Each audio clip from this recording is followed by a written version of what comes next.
Good morning everyone. Ito po ang inyong lingkod, si Pastor Ruel Camia po mula po dito sa Winnipeg, Manitoba, Canada para po sa ating pag-aaral ng Salita ng Diyos ngayong umaga. Welcome po sa Tinig ng Pag-asa. Araw po ngayon ng Biyernes at sa biyaya at awa ng Panginoon ay datnanawa tayo ng pamamahayag na ito na kayong lahat na taga-subaybay ay nasa mabuting kalagayan. Ang biyaya at pagpapala ang patuloy niyong maranasan.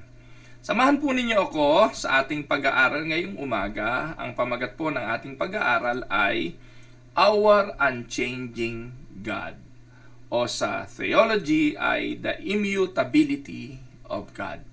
Samahan niyo po ako at atin pong pag-aaralan ang aklat ng Hebrews chapter 6 verses 13 to 20 at atin pong pag-aralan ang mga talata.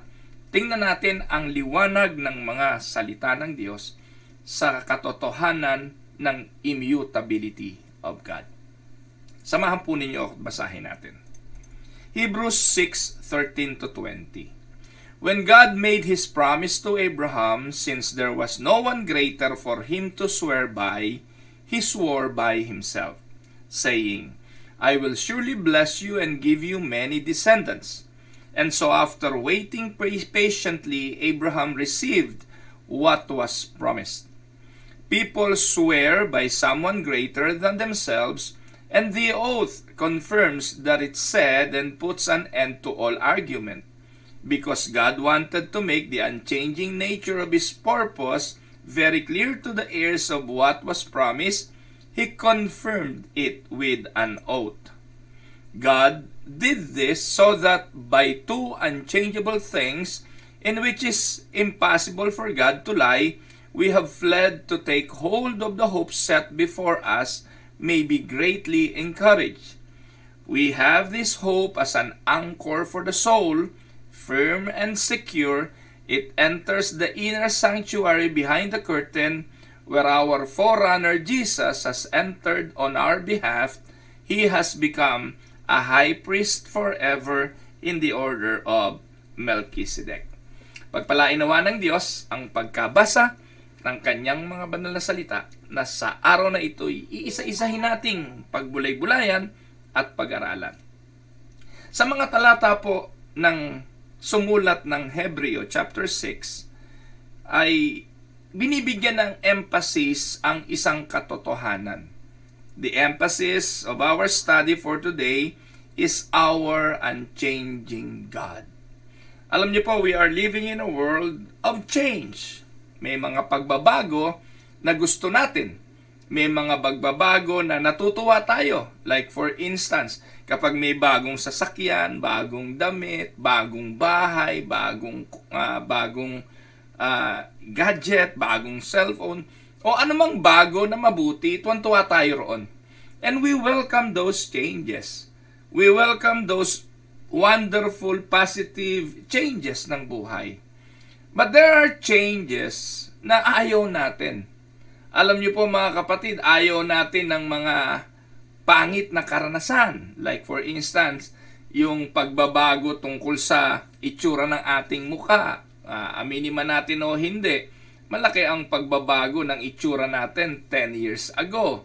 Pagbabago ng katawan, pagbabago ng kalusugan, pagbabago ng klima. So those are the things that we hate. We don't want to happen. Lalo na nga pag meron ng lumilisang mahal sa buhay, kinukuha na ng Panginoon, o naghihiwalay, yung mga pagbabagong ganon, masakit yon. Alam niyo po, values and morals have certainly changed in our culture. At kung ilalarawan nga po ng Bible kung ano ang mundo na ginagalawan natin, ang sabi po ng Proverbs chapter 2 verse 14, ito po ang sabi, ang mundo raw natin ngayon, delight in doing wrong and rejoice in the perverseness of evil. Right is being called wrong, and wrong is now called right.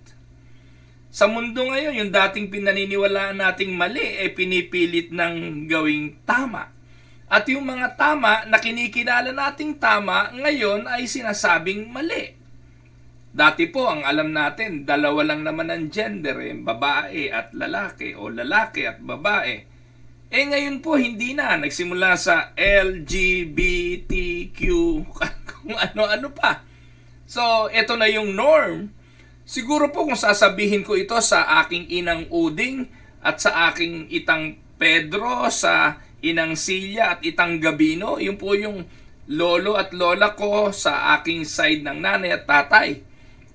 Siguro kung sasabihin ko sa kanila na merong darating na panahon na magbabago na ang paningin ng tao sa kanilang mga kasarian, baka hindi sila maniwala Pero ngayon, eto na. At tanggap na to.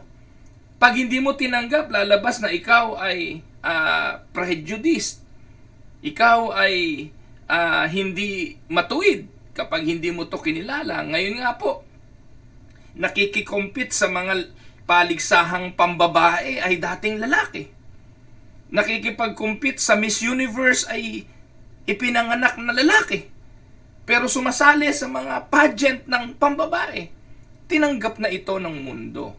At ngayon, hindi mo sigurado kung ikay lalaki at mag-aasawa ka, hindi mo sigurado kung babae nga yung napangasawa mo nung isinilang. At baka ito'y isang lalaki na nagpalit na ng kasarian at naging babae. Asang-asa ka na magkakaroon kayo ng anak. Paano manganganak yun? Dating lalaki yun. So ito po yung sinasabi ngayong mga pagbabago sa mundo. People delight in doing wrong and rejoice in the perverseness of evil. Makikita rin natin sa Romans 1:32, although they know God's righteous decree that those who do such things deserve death, they not only continue to do these very things, but also approve of those who practice them. So hindi lang daw po, mga kapatid, inaayunan nila yung mga bagay na mali. Ano pang sabi? Ina-approve nila yung mga practices na ito. At nakakalungkot, pati mga simbahan. Sinong maniniwala na yung Presbyterian na naninindigan sa Reformed doctrine, ngayon may mga pastor na nakabilang sa LGBT, na ngayon itong mga to'y magkakasal ng parehong lalaki at magkakasal ng parehong babae. Na-imagine nyo po ba yon? Ito masakit na katotohanan kasi kabilang tayo dun sa naninindigan dun sa kanilang theology Pero ito na yung malungkot sa panahon ngayon. Yung orthodoxy at orthopraxy ay magkahiwalay na. Iba ang itinuturo kesa doon sa pinapractice. Iba yung ipinahayag kesa doon sa ipinamumuhay. Noong 2010, idineklara yun ng PCUSA, ng Presbyterian Church of America, na sila ay magkakasal na ng mga LGBTQ at mag-oordina ng hindi lang mga babaeng pastor, kundi ng mga lesbians at gay na pastor. Can you imagine? Na-imagine nyo po ba yun? Naisip nyo po ba nahahantong ang simbahan sa ganon? Na masyado na napasok ng mga ganitong kaisipan. Ngayon po, hindi lang sa mga ganon naging receptive, kundi naging receptive na rin sa ibang mga katuruan. Sa mga pagtanggap ng iba't ibang mga paniniwala na dati kinukonsidera ng ating pananampalatayang heretic o kulto. Ngayon, wala nang distinction ng kulto Basta merong Christian, tanggap na lahat Wala nang pagtuturo ng mali at wala nang pagtuturo ng tama. Lahat na inakap. No? Yung paglitaw ng mga ministerial fellowship, magkakasama na ngayon yung totoong simbahan at yung kultong simbahan. Hindi na namimili. Dati po, matindi ang pagitan doon sa mga Pentecostal at ngayon, at mainline denomination. Ngayon, wala na. Kaya ano nangyari? Yung mainline denomination, kinain ng mga Pentecostal. Lahat ngayon ay Pentecostal na. Konti na lang yung naninindigan sa mga simulaing turo. So ito yung mga changes, mga nakakatakot na pagbabago. At ang sabi ng Bible, Romans 1:21, for although they knew God, they neither glorified Him as God, nor gave thanks to Him, but their thinking became futile and their foolish hearts were darkened. Yan po ang paglalarawan ng Bible. Ngayon, yan yung mga changes na minsan talaga namang hindi na mapipigilan. Nangyayari na po yan sa panahon natin ngayon. There are some changes we love, but there are some changes we hate. Ayaw natin na mawawala ng mahal sa buhay, matatanggal sa trabaho, mababaon sa utang, at kung ano-ano pa. Maraming mga bagay na nagaganap na kung pwede lang iwasan, iwasan. But there are truly things that we cannot avoid. We change as a constant in life. We need someone to hold on to kapag dumarating ang bagay na pagbabago, at ang pwede nating panghawakan is somebody who never changes. Sa pagbabago nagaganap sa mundo ng walang tigil na pagbabago, kailangan nating kumapit sa isang hindi nagbabago. At sino ito? Ito po ang ating pag-aaralan. Sinabi po ni Charles Spurgeon, kung kilala niyo po si Spurgeon, ang sabi po niya, "Would you lose your worries and fears this day? Then you must immerse yourself in the immensity of God. He never changes. His being and nature and perfection cannot be altered. Nothing can be added to the infinite God, and nothing can be taken from Him. What God is today, He always was. What God is today, He shall always be. He is all-wise. He need not change. He is perfect. He cannot change." Yan po ang pananaw ng theologian na ito. At ang sabi niya, meron tayong Diyos na pwedeng magtanggal ng ating pag-aalala at ng takot sa mundong ito. At magagawa natin yon kung ilulubog natin ang ating mga sarili sa kapangyarihan ng Diyos. God is perfect. He cannot change. Our stability in a world filled with instability is this: God never changes. God is immutable. Hindi po siya nagbabago. And we could say it like this: in our changing world, we can count on our unchanging God. Totoo po yun. Kahit anong baliktad ang gawin ninyo, hindi natin kayang pigilin ang pagbabago. Bawat lagitik ng segundo ng orasan, nagbabago. May nangyayari, may nagaganap. Even our life, we cannot change our age. Bukas po, iba na ang edad mo. May halang ng konti. Umidad ka na ng 1 segundo, 2 segundo, 1 minuto, 1 oras, 1 araw, 1 linggo, 1 taon. Ganun ang pagbabago. We cannot avoid it. But it is good to know in our changing world, we can count on our unchanging God. Yung topic po na ating pinag-aaralan ngayong umaga sa theology, ang tawag ay immutability of God. Something is mutable if it is subject to change in any degree. So, immutable, hindi kayang magbago. Kapag yung bagay ay mutable, alterable, pwedeng baguhin, pwedeng iayos ng panibago, iyon ay mutable. Pero yung immutable, hindi mo yun kayang baguhin, hindi mo mababago. To be immutable means to be unchanging, unchangeable, and not subject to change. Kaya pag pinag-aralan yung immutability of God, isa lang ibig sabihin nun walang sino man ang pwedeng bumago sa Kanya, hindi siya mababago, at hindi siya magbabago. Kaya, baguhin sana ng pananaw na ito ang mga pag-uugali ng mga Kristiyano on how they will pray. on how they will come to the throne of God, on how they will approach God. Minsan, para tayong may hawak ng crystal ball o ng isang talisman o ng isang, botelya ng genie na kapag kinaskas natin, lilitaw itong Diyos na ito na dahil tayong nagpalaya sa Kanya, pwede tayong humiling at baguhin natin yung kalooban niya. We cannot change God because He is immutable. Kaya kahit ano pong deklara gawin ninyo, kahit anong claim ang gawin nyo, kahit na sabihin ninyong ubod ang laki ng pananampalataya nyo, you cannot change God. You cannot. Because He is immutable.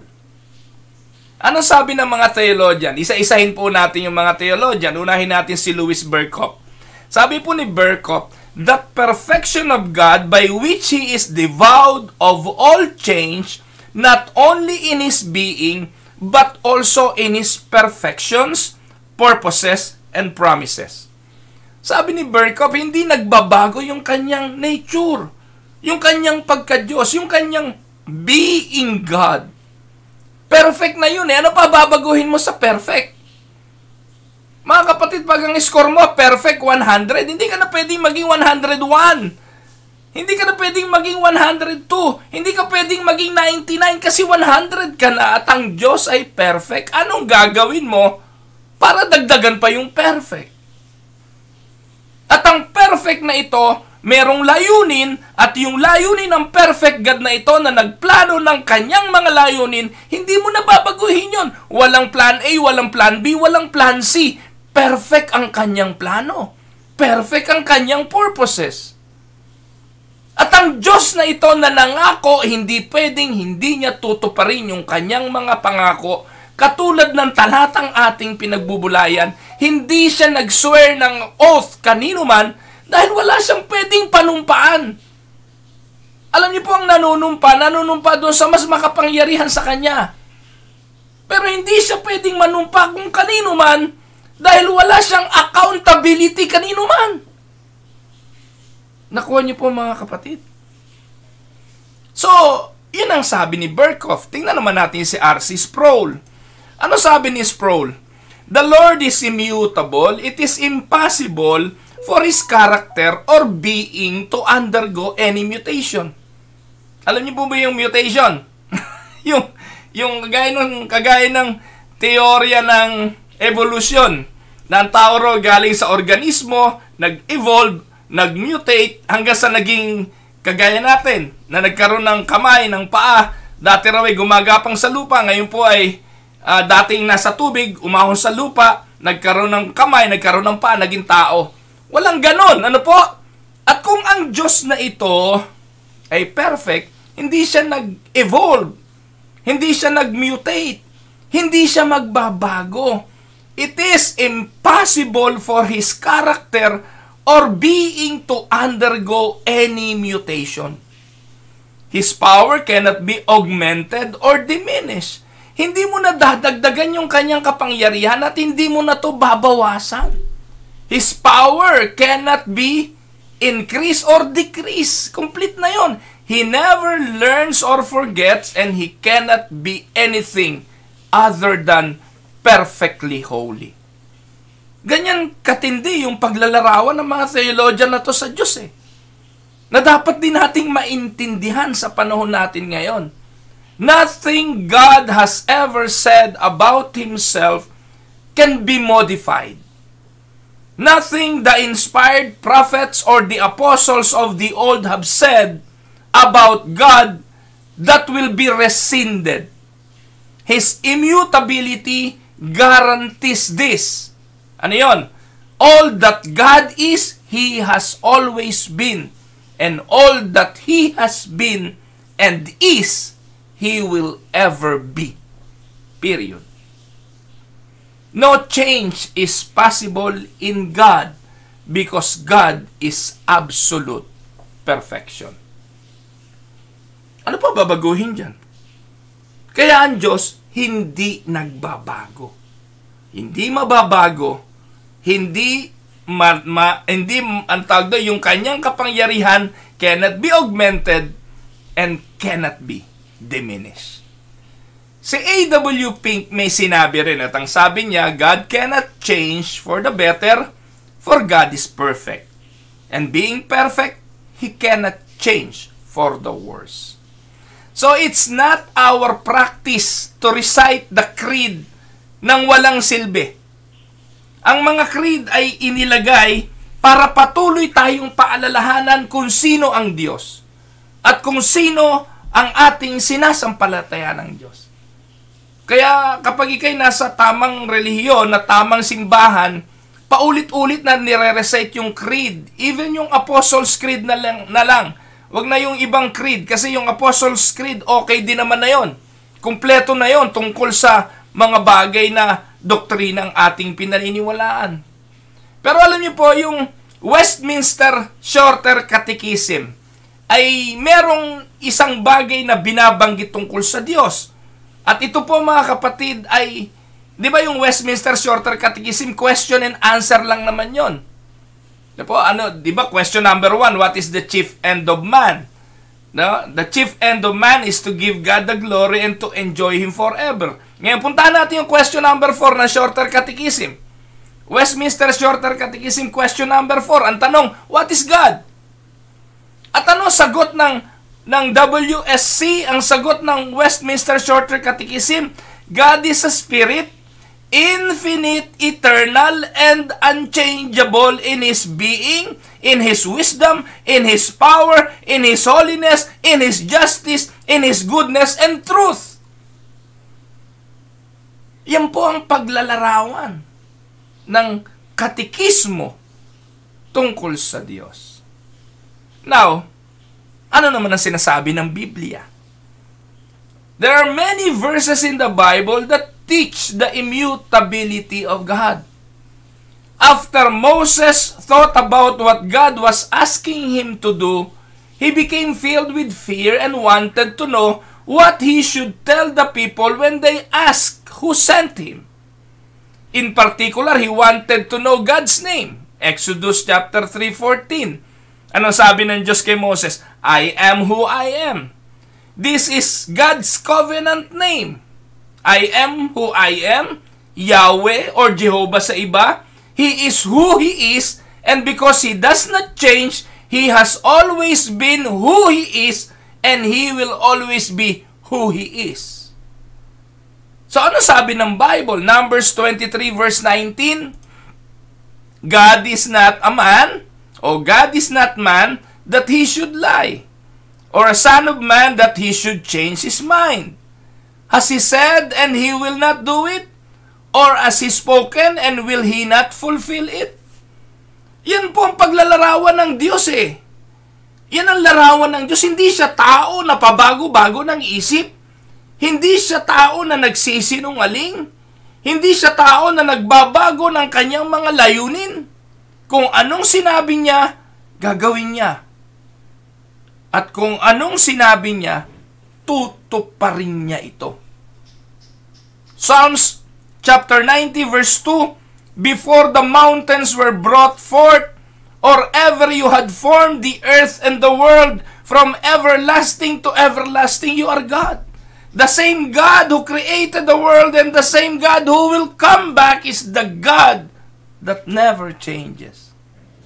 The Alpha and the Omega will not change. Psalms 102, 25, 27, of old you laid the foundation of the earth, and the heavens are the work of your hands. They will perish, but you will remain. They will all wear out like a garment. You will change them like a robe, and they will pass away, but you are the same, and your years have no end. Maging ang salmista, kinikilala yan. Ang katotohanan na tayo parang kasuotan, parang damit na masisira, maluluma, papalitan, itatapon, pero ang Diyos, hindi siya nagbabago. Lagi siyang bago. Amen? Malakay chapter 3 verse 6, for I, the Lord, do not change, therefore you, O children of Jacob, are not consumed. And James 1:17, Every good gift and every perfect gift is from above, coming down from the Father of lights, with whom there is no variation or shadow due to change.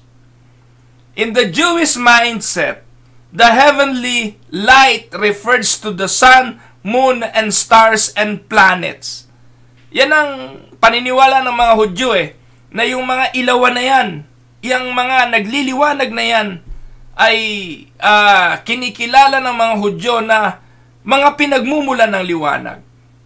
At ang mga Jewish believers, they believe God is the creator of all those things. And these heavenly lights, bagamat maaasahan yan, hindi po ba? Sigurado naman po, pagbago na umaga, sisikat ang araw. Pagdating ng gabi, lilitaw ang buwan. Yung mga stars, laging nandyan. Pero mga kapatid, may pagkakataon na hindi natin nakikita yung mga yan. Lalo dito sa Winnipeg, kahit na po katanghalian na ng tapat, pag dumali minsan yung snow, wala ka makitang araw, madilim. So, even those heavenly bodies, those lights, turn and rotate and shift and causes shadows. May mga pagkakataon na magdidilim ang buwan. Mayroon pong kadiliman sa araw pag nag-eclipse. But God's as a light does not dim. And the light of God never shift or changes. Hindi po siya nagbabago. At alam niyo po mga kapatid, sa Bible, one metaphor that is used frequently sa Biblia para ipakita ang immutability of God na siya hindi nagbabago ay yung Psalms 18:1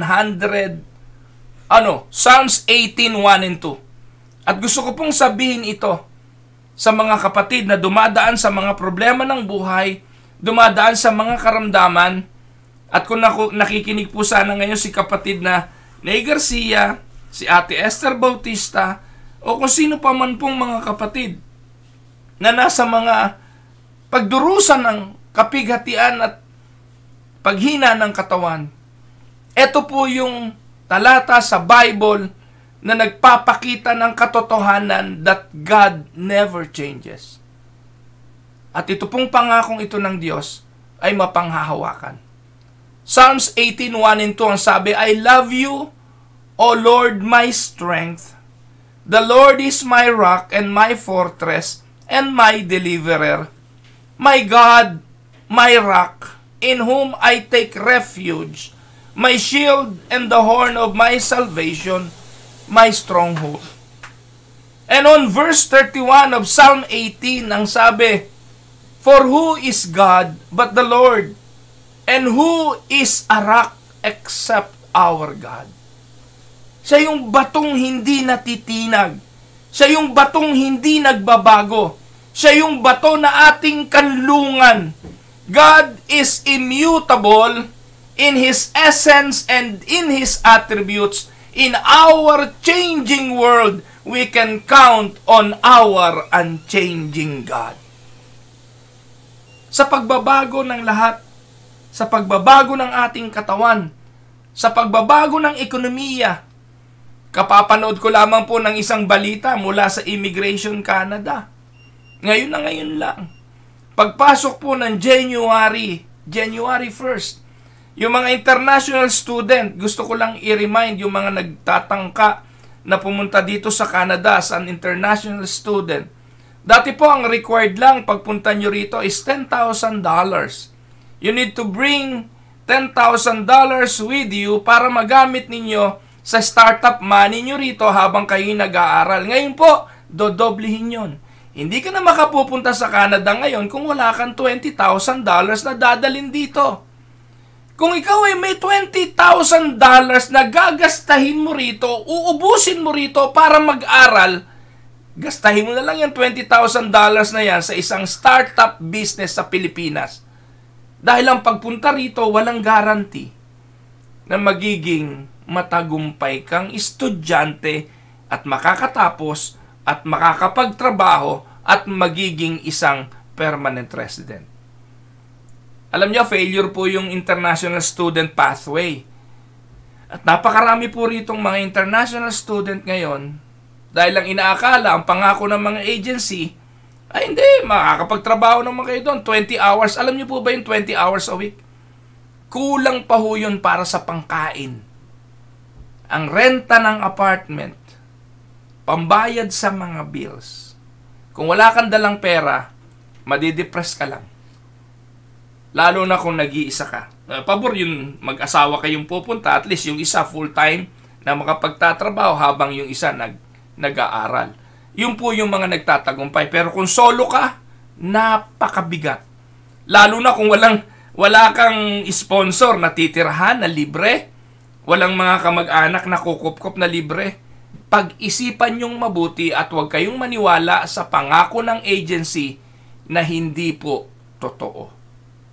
Napakabigat. Nung dumating po ako rito, medyo magaang-gaang pa ang pumunta sa Canada. Ngayon po napakabigat. By the way, sinegway ko lang yon bilang paalala doon sa mga nagnanais na pumunta dito sa Canada. So, God is immutable. Siya lang po yung pwede nating panghawakan sa lahat ng pagbabagong nagaganap.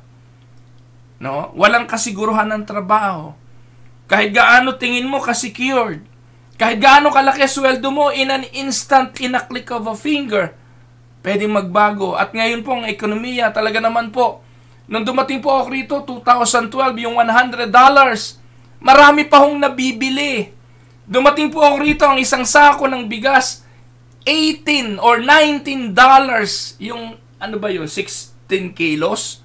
Yung 16 kilos ng jasmine rice, $19 po yun. Alam niyo po ngayon, $45. Ilang doble na po yun.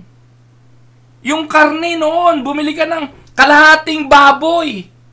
Ano po? $100 lang kalahating baboy na. Ngayon po, yung $100 mo, ganyan lang kalaki. Ano po? Na liempo. Ganun na po katindi. The world is changing. The economy is changing. But we can count on someone who never changed. Now, tingnan po natin, pag-aralan natin yung talata. Hindi pa tayo pupunta sa verses. Ang tanong how God's immutability helped Abraham? Kasi po sa talatang ating binasa, si Abraham po ang binabanggit doon. Hindi po ba? The truth of God's unchangeability is seen very clearly in the life of Abraham. Even while he went through a lot of change, the author of the book of Hebrews uses Abraham as an example to help us, the discouraged, the distraught believers of our times, para makita ang katotohanan na ang Diyos na ito'y handang tumulong sa mga pagbabagong nagaganap sa ating buhay, kasi siya'y mapanghahawakan, batong matibay na hindi nagbabago. So, tingnan po natin ang ilang katotohanan na madidiskubre natin sa Hebrews chapter 6, chapter 13, verse 20. At pag-aralan po natin ito, exposition po tayo uli. Katulad po ng mga ginagawa natin sa Tinig ng Pag-asa, expository po yung paraan natin ng pagtalakay. Hindi po tayo nagkukwento ng mga kwentong barbero lang. Yung Bible po ang ating pinag-uusapan, isa-isa sa bawat talata. So ating pong tingnan, ano pong unang prinsipyong matututunan natin sa Hebrews chapter 6, 13 to 20. Tingnan po na natin ang verses 13 to 15. At anong makikita natin dito? Una, God's promises never change. Ang pangako ng Diyos hindi nagbabago. Verses 13 to 15 ng Hebrews chapter 6. Ano sabi diyan? For when God made a promise to Abraham, since he had no one greater by whom to swear, he swore by himself, saying, Surely I will bless you and multiply you. And thus Abraham, having patiently waited, obtained the promise. Mga kapatid, while it is common for human to swear by someone greater in a court, God swear to no one or swore to no one. Hindi po siya pwedeng mangako sa mas mababa sa kanya. Hello, papangakuan, magsuswear ba ako sa iyo, baba ka kaysa sa akin? Kanino pwedeng manumpa ang Diyos? Wala. Kaya ang sabi ng Bible, nanumpa siya sa kanyang sarili. Narinig niyo na ba sa courtroom o maging sa Senado? Pahawakin sa Bible at tapos sasabihin, I swear to tell the truth, the whole truth, and nothing but the truth. So help me God. God doesn't have to do that because there is no one greater than Him. God's pledge is based on His own character. The word, yung word na surely, is a strong affirmation that can be translated as assuredly or yes indeed. Surely I will bless you. Yun ang pangako. Ibig sabihin nun, yes indeed, I will do it. Abraham was given a promise. In Genesis 15:6, ano sabi ng Diyos? Abraham believed the Lord and He counted it to him as righteousness. Now, the question is, why did Abraham believe God? It certainly wasn't because it was fulfilled right away. Hindi naman natupad agad yan eh. Romans chapter 4, ano sabi? Romans 4:21. Against all hope, Abraham in hope believed and so became the father of many nations. Just as it had been said to him, so shall your offspring be. Verse 19. Without weakening in his faith, he faced the fact that his body was good as dead. Tingnan niyo po, yung kanya daw katawan is good as dead. Ano ibig sabihin nun? 100 years old na eh. And Sarah's womb was also dead. Yet, he did not waver through unbelief regarding the promise of God, but was strengthened in his faith. And God gave glory and gave glory to God. Verse 21, being fully persuaded that God had power to do what He had promised. And this is why it was credited to him as righteousness. Pinahawakan ni Abraham. At mga kapatid, ito yung lesson na dapat nating matutunan na atin ding panghawakan. Yung mga pangako ng Diyos hindi nagbabago. Yung pangako ng Diyos na I will be with you, hindi yun nagbabago. Yung pangako ng Diyos na my word is the lamp unto your feet and the light into your path, hindi yun nagbabago. And I will be with you always till the end of the earth. Hindi yun nagbabago. Kaya sa lahat ng mga pagbabagong nagaganap sa buhay natin, at ang pakiramdam natin sa mga pagbabagong ito'y iniwanan tayo ng Diyos, mapangahawakan natin ang immutability ng Diyos, na ang kanyang pangako, dahil hindi siya nagbabago, yung mga pangako ng Diyos na hindi nagbabago, hindi rin magbabago. Si Randy Santiago may kantang, at hindi magbabago ang gusto ng puso ko, hindi po yun totoo. Si Daniel Padilla nga po, kapag pinapakilig si Katniel, si Catherine Bernardo, akala mo totoong totoo. Pero nagbabago. Subject tayo sa pagbabago. Pero ang Diyos, hindi nagbabago. Amen? In our changing world, we can count on our unchanging God. Psalms 119:89, ano sabi? Forever, O Lord, your word is firmly fixed in the heavens. Anong ibig sabihin nun? Fix in the heavens yung word ng Diyos. Hindi yun magbabago. Pangalawa, hindi nagbabago ang pangako, maging ang purpose ng Diyos. God's purposes never changes. Alam niyo po ba mga kapatid, na tayo lang naman ang pabago-bago ng mga plano. Tayo lang naman ang mahilig magbago ng ating mga pangarap. Nung bata ako, pangarap kong maging seaman. Hindi nangyari. Nagpalit ako ng plano, nagpalit ako ng pangarap. Hindi rin nangyari. Naging medical representative ako, naging guro ako, nagturo ako computer. Ang dami kong naging gustong gawin. Pabago-bago. Pero ang plano pala ng Diyos sa akin, magpastor ako. At nung sinunod ko na yung plano ng Diyos para sa akin, hanggang ngayon, awa po ng Diyos, pastor ako. Mahigit na pong 30 taon, kulang-kulang na pong 40 taon, mga kapatid. To be exact, 38 years na po akong pastor. 56 lang po ako kasi 18 years old po ako nung naordinahan po akong pastor, katulong ng pastor. 18, ngayon ni 56, 38 years na po.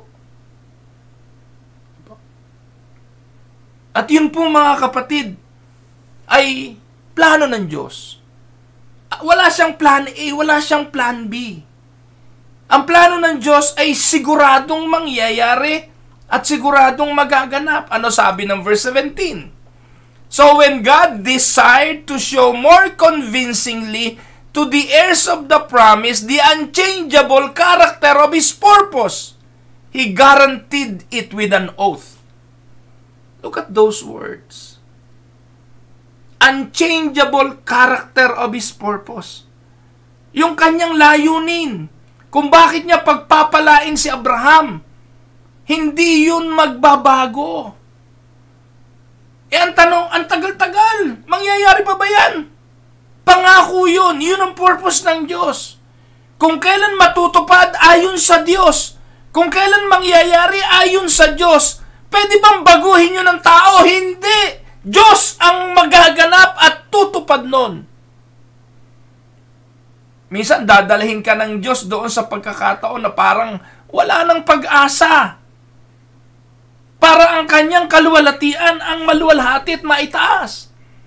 Do you remember Lazarus? Si Lazarus 4 days nang patay bago siya binuhay ni Jesus.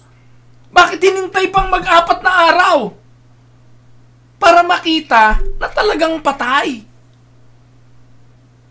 Dahil kung darating doon si Jesus, sasabihin niya, hindi siya patay. E di sabihin ng mga tao, ay tulog lang pala. Hindi naman pala talagang patay. Pero nung dumating si Jesus at sinabi niyang hindi siya patay, ano sabi ni na Maria? Opo, alam po namin na muli siyang mabubuhay sa pagbuhay sa mga patay. Because they believe that Lazarus was already dead. Kapag dumating ka dun sa pagkakataon na tila yung purpose ng Diyos ay hindi na matutupad, ipapakita ng Diyos ang hindi niya pagsisinungaling. Tutuparin niya ang kanyang mga layunin. Amen? So, makikita po natin dito, the praise show more convincingly. Ano po? When God desired to show more convincingly, it has the idea of showing off abundantly. His word needs no confirmation, but He confirms it anyway. The word unchangeable literally means never changing, fixed, unalterable. God has promised that His purpose will never change even when circumstances causes us to be unsettled. Nang hiniling ng Diyos kay Abraham na isakripisyo ang kanyang anak sa Genesis 22, Abraham obeyed and was about to slay his son when the Lord stopped him. After Abraham's obedience, God again uttered an oath of guarantee. Ano po ang sabi? Genesis 22. By myself, I have sworn. Again, saan siya sumumpa? Ito po yung binabanggit kanina sa Hebrews chapter 6 By myself, I have sworn. Hindi sa watawat, hindi sa Biblia, hindi sa kaanumang aklat, hindi sa kanino mang mataas na posisyon na huwes, kundi sa kanyang sarili. I myself have sworn, declares the Lord. Because you have done this and have not withheld your son, your only son, I will surely bless you, and I will surely multiply your offspring as the stars of heaven, and as the sand that is on the seashore. God pronounced a promise that if that weren't enough, He also made a pledge to keep that promises. Mga kapatid, you and I change our plans all the time. But God's purposes never change. Pinatunayan yan ng Isaiah chapter 14:24. The Lord of hosts has sworn, as I have planned, so it will be. And as I have purpose, so shall it stand. In our changing world, we can count on our unchanging God. Amen? Hindi nagbabago ang pangako. Hindi nagbabago ang kanyang layunin. At pangatlo, God's personality never changes. Ito po sinasabi ng verse 18. So that by two unchangeable things, ano yung two unchangeable things na yon? In which it is impossible for God to lie. Abraham's faith rested on the unchanging character of God. The character that God will not lie. Ikaw at ako can count on God's personality to be the same as it was in yesterday and what it will be tomorrow, because He does not change who He is. Personalidad ng Diyos yan, hindi siya nagsisinungaling. Abraham believed that God told the truth about himself, and God was true to his personality, which is expressed in two unchangeable ways. Ano yung two unchangeable things na yon? One was the original promise, and two, the oath He took to fulfill that promise. Those are two unchangeable things. Yung pangako at yung kanyang panunumpa tungkol sa pangako. Hindi lang basta siya nangako, kundi sumumpa siya, natutuparin ang kanyang pangako. Karakter ng Diyos yun. Alam niyo po, even without a baby in a crib for 25 years, 25 taon, inakap ni Abraham ang pangakong ito ng Diyos. At nung ipinanganak na ang anak na pangako, hiniling ng Diyos na ihandog ito sa kanya. Abraham obeyed. Since it is impossible for God to lie, His promise and His pledge are secured. Handa si Abraham na ibigay ito. Kasi ang pinangahawakan ni Abraham ay ang pangako at ang nangako. Amen? God is not fickle in His feelings, nor does He experience mood swings na katulad natin. Sabi nga ng iba, ganyan talaga mga babae, pabago-bago isip. Actually mga kapatid, hindi lang ho babae. Lahat ng tao, meron tayong mga mood swings. But God never had bad days or good days. He doesn't treat us according to the whims of the moment. He always completely consistent with Himself. Tanungin po natin ang ating mga sarili. Naisip niyo po ba ito mga kapatid? Ano kaya kung ang Diyos ay nagbabago? What would happen if God's personality changed? Di lagi tayo makikipagsapalaran yan. Naku, tayo mga kapatid, di ba? Pag lalapit tayo sa Diyos, o lalapit tayo sa ating tatay, tuma-timing pa tayo eh.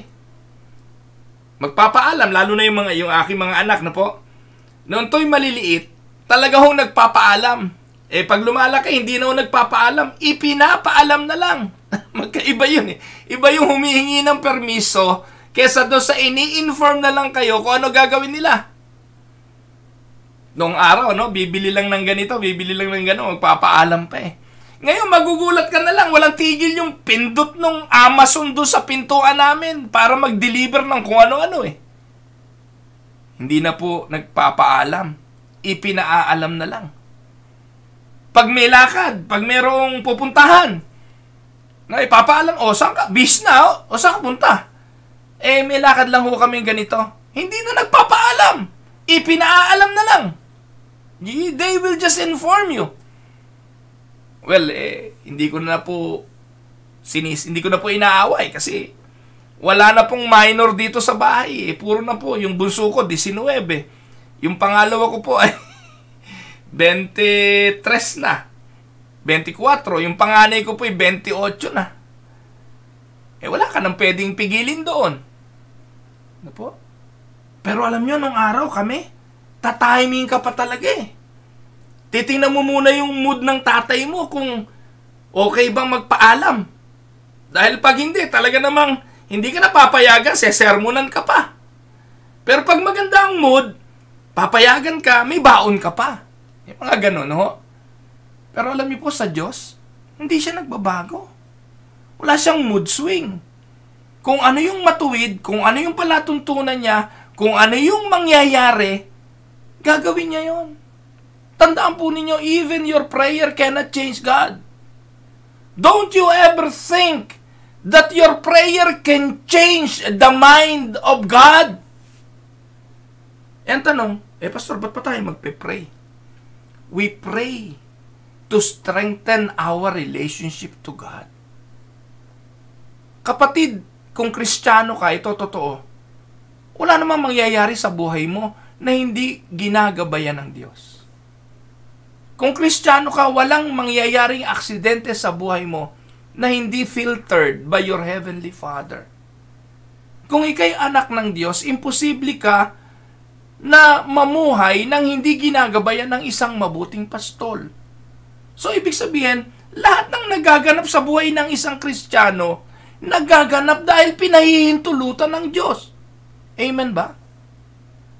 Kung ganun ang iyong pananampalataya, kung ganun ang iyong pagtitiwala katulad ni Abraham, ang paniniwalaan mo lang, hindi ako pababayaan ng aking Diyos na hindi nagbabago. Magbago na kayong lahat. Magbago na lahat ang mundo. Kapag ang pananampalataya mo, ang Diyos, ay hindi nagbabago, anong katatakutan mo? Sabi nga ni Spurgeon, if we are going to immerse our life in the immensity of God, we will not worry and we will not be frightened. Amen? Now, what would happen if God's personality changed? How would we approach Him if His character was in a constant state of flux? Di parang sa tatay lang natin. Delikado. Huwag muna ngayon, mainit ang ulo. Huwag muna ngayon lumapit kasi baka hindi ayos ang kanyang mindset. Mga kapatid, hindi siya nagbabago. We would never pray kung ang Diyos na ito ay nagbabago. We would never trust Him or venture out in faith. We would never ask for His help. God's personality is the same today as it was during the time of Abraham. That's why the Bible calls Him the God of Abraham, Isaac, and Jacob. Amen? Even though people come and go and let us down, God remains the same. Iiwanan tayo ng mga taong inaakala natin hindi tayo iiwanan. Pagtataksilan tayo ng mga Daniel Padilla ng ating buhay. At ipagpapalit sa iba. But God will be the same today that He was then. Which means that He is absolutely reliable and completely consistent with His personality. Si Jen Wilken, ang sabi niya, that there is great comfort in knowing that God does not change. Because He does not change, we can rely on the unchanging truth of the Scripture. Dahil ang Diyos na ito'y hindi nagbabago, mapangahawakan natin yung mga pangako ng Biblia. Dahil salita niya ito. Amen? And because He does not change, what He pronounces as sin will always be sin. Hindi natin mababago yan. Hindi lang po doon sa mga pangakong mabuti. Hindi lang doon sa mga pangako ng pagpapala. Hindi lang doon sa mga pangako ng pag-iingat. Hindi lang doon sa mga pangako ng kanyang guidance. Kung hindi sa pangako na ang kasalanan kapag ating ginawa ay mananatiling kasalanan. Hindi rin yun magbabago. What He pronounces evil will always be evil. What He pronounces as good will always be good. All that He has promised to do must come to pass. Our great hope of salvation lies in His remaining exactly as who He says He is, doing exactly what He has said He will do. Amen? Alam niyo, yung American astronaut na si Alan Shepard, nung siya'y paakyat na sa kanyang, spaceship, for the first time, a reporter asked him, sabi ng reporter kay Alan Shepard, "What are you depending on this flight?" Ang sagot ni Alan Shepard, "I am depending upon the fact that God's law will not change." God's law do not change because God's words does not change. Meron po nagsabi, pakinggan po natin ito. Someone said it like this: because God is omnipresent, it means He is here. Naniniwala ka ba niyan, kapatid? Kung ikaw man ay nasa hospital bed ngayon, kung ikaw man ay may nasakit sa iyong katawan, hindi nagbabago ang katotohanan. God is here. Amen? Kahapon po ay pagsundo ko sa aking may bahay, may gumuhit po na napakasakit mula po dito sa harapan ng aking mata, paikot pa ganun, hanggang aking batok. Hanggang gabi po, may dinalo po akong kapatid sa ospital. Hindi lang po ako nagpapahalata, pero napakasakit po ng kabiyak ng aking muka dito. I was in the hospital may binisita po kaming kapatid. Pero iniisip ko po, ano kaya't magpa-check up din muna ako, dumiretso ng emergency, because it was really aching, ito pong side na ito. Pero we decided to go home. Pagdating ng bahay, binanggit ko sa aking may bahay. Sabi ng misis ko, alam niyo naman yun, si misis ko, si Google yun eh. Si Google, check dito. Sabi sa akin, migraine yan. Pinaniwalaan ko na lang po migraine. Kasi po yung misis ko mahilig mag-google yan eh. Sabi niya, migraine yan. So ang ginawa ko po, ipinaligo ko uli. 2 ligo po ako eh. Niligo ko uli yung ulo ko. Pagkatapos po, mga kapatid, humiga ako at nanalangin. And my prayer is, Lord, I know you are omnipresent. You are here. Ano man ang mangyari, you are here. Gumising po ako. Hindi naman nawala sakit. Masakit pa rin. Pero hindi na ako katulad kagabi. No, meron pong parte rito sa aking scalp. No, sabi nga ni misis ko, migraine daw ito. Hindi po ako nakaka-experience yung migraine eh. Ngayon lang po. Pero kaya pa, no po. And I hang on to the promise of God that He is here. Because God is omniscient. It means He understands what is going on in our lives. Omniscient. He knows all things. Hindi lang po siya present in everything, anywhere. He knows all things. Siya'y omniscient. He understands what is going on. Third, because God is omnipotent, it means He can help. He is all-powerful. He never changed. And the last, because He is immutable, it means yung omnipresence, yung omniscience, yung omnipotence of God will not change. Amen? Again, in our changing world, we can count on our unchanging God. Panghuli, na katotohanan, hindi ko po kayo iwanan kasi meron pang 3 verses. Yung Hebrews chapter 6, 18, 19, and 20. At anong sinasabi ron? People can change. Positive and negative yan. Una, pwede tayong magbago. Kahit anong sama natin, katulad ni Apostol Pablo, pwedeng magbago. At kahit anong dumi natin, kayang baguhin ng unchanging God. Hebrews 6:18-20, we who have fled for refuge might have strong encouragement to hold fast to the hope set before us. We have this as a sure and steadfast anchor for the soul, a hope that enters into the inner place behind the curtain, where Jesus has gone as a forerunner on our behalf, having become a high priest forever after the order of Melchizedek. Mga kapatid, because God is our rock, we can hide to Him as our refuge.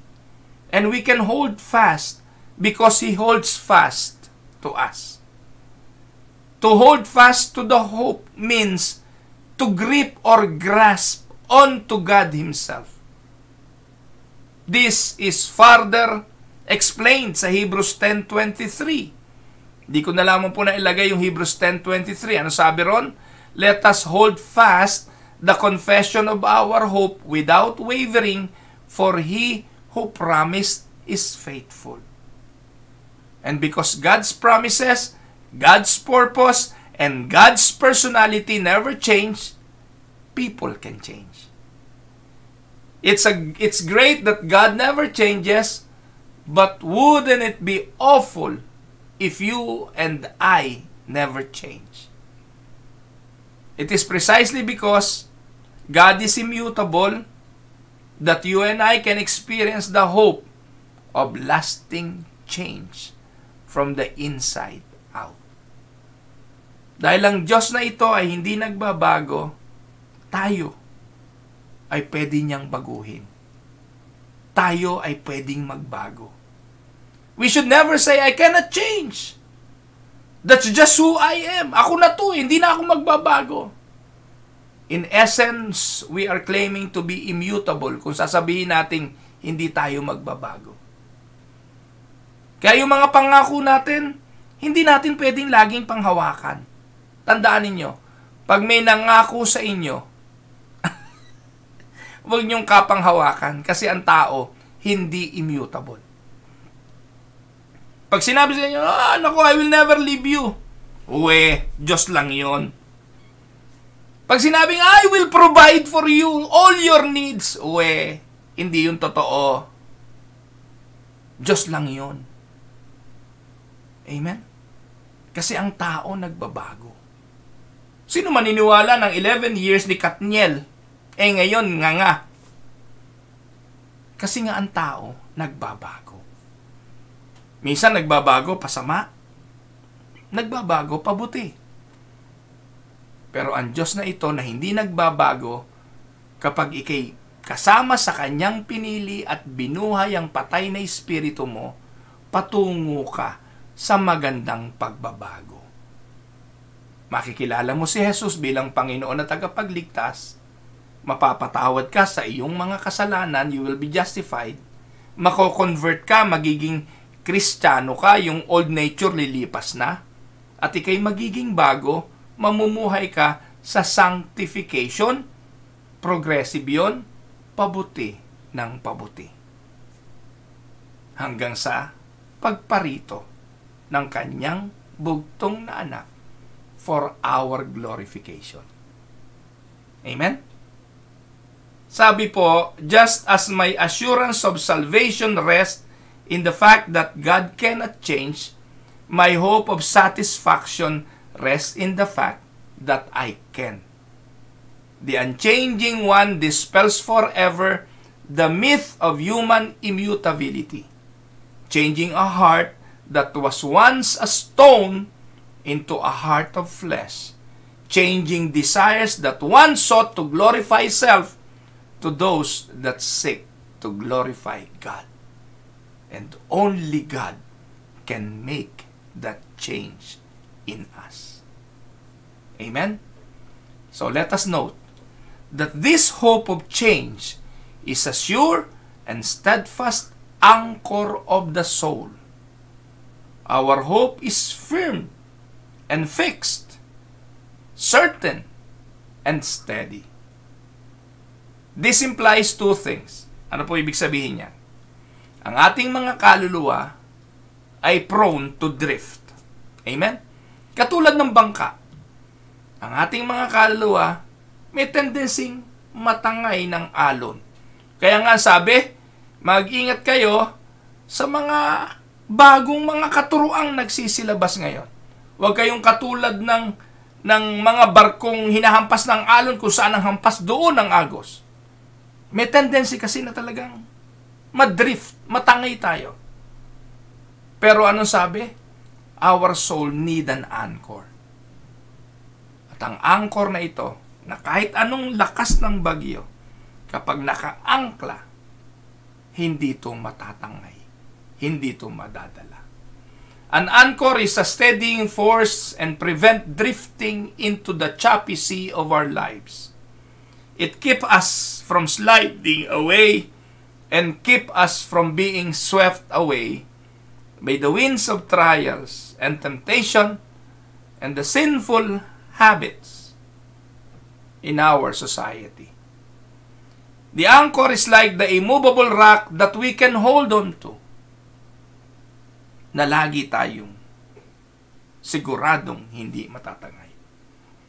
Mga kapatid, in our changing world, we can count on our unchanging God. Ito po ang paalala ng Hebrews chapter 6. Ano po?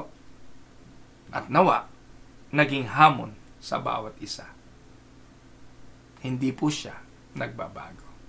Ito po ang inyong lingkod, si Pastor Ruel Camia po, mula po dito sa Winnipeg, Manitoba, Canada, para po sa ating pag-aaral ng salita ng Diyos ngayong umaga, dito po sa Tinig ng Pag-asa.